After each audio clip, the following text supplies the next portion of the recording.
சென்னை மாநகராட்சியில் தூய்மை பணியாளர்களுக்கு 3 வேளையும் இலவச உணவு வழங்கும் திட்டத்திற்கு நிர்வாக அனுமதி அளித்து அரசாணை வெளியிடப்பட்டிருக்கிறது. முதற்கட்டமாக சென்னை மாநகராட்சியில் தூய்மை பணியாளர்களுக்கு இலவசமாக உணவளிக்கும் திட்டம் வகுக்கப்பட்டது. தூய்மை பணியாளர்களுக்கு 3 வேளை உணவு வழங்கும் திட்டத்திற்கு 186 கோடி ரூபாய் ஒதுக்கி அரசாணை வெளியிடப்பட்டிருக்கிறது. விவரங்களோடு செய்தியாளர் கண்ணன், தற்போது இந்த திட்டத்திற்கு 186 கோடி ரூபாய் ஒதுக்கீடு செய்யப்பட்டிருக்கு. மேலும் அரசாணையில் என்ன தெரிவிக்கப்பட்டிருக்கு?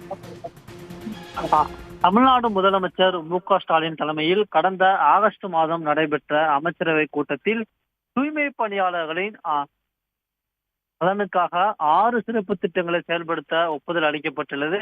இதில் மிக முக்கியமாக நகர்ப்புறங்களில் பணியாற்றும் தூய்மை பணியாளர்களுக்கு காலை உணவு அந்தந்த மாநகராட்சிகளின் மூலம் வழங்கப்படும் என்றும், இத்திட்டம் முதலில் சென்னை மாநகராட்சியில் செயல்படுத்தப்பட்டு படிப்படியாக மற்ற மாநகராட்சியில் விரிவுபடுத்தப்படும் என்று அறிவிக்கப்பட்டது.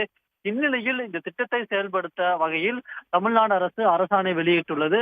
அதன்படி சென்னை மாநகராட்சியில் தினசரி 29,455 தூய்மை பணியாளர்களுக்கு உணவானது வழங்கப்படுகிறது. நிரந்தர தூய்மை பணியாளர்கள் தொடங்கி அனைத்து துறைகளும் பூங்கா உள்ளிட்ட அனைத்து துறைகளிலும் பணியாற்றும் அனைத்து தூய்மை பணியாளர்களுக்கும் மொத்தம் 29,455 தூய்மை பணியாளர்களுக்கு இந்த காலை உணவானது வழங்கப்படுகிறது. இந்த தூய்மை பணியாளர்களுக்கு உணவு வழங்குவதற்காக 3 ஆண்டுக்கு 186 கோடி ரூபாய் ஒதுக்கீடு செய்து தமிழ்நாடு அரசானது இந்த அரசாணை வெளியிட்டுள்ளது. இதனைத் தொடர்ந்து இந்த தூய்மை பணியாளருக்கு உணவு வழங்குவதற்கான அந்த கேட்டரிங் ஏஜென்ட், அந்த உணவு சமைக்கும் நிறுவனத்தை தேர்வு செய்யப்பட்டு விரைவில் தூய்மை பணியாளருக்கான காலை அந்த உணவு வழங்கும் திட்டம் தொடங்கப்படும் என்று எதிர்பார்க்கப்படுகிறது.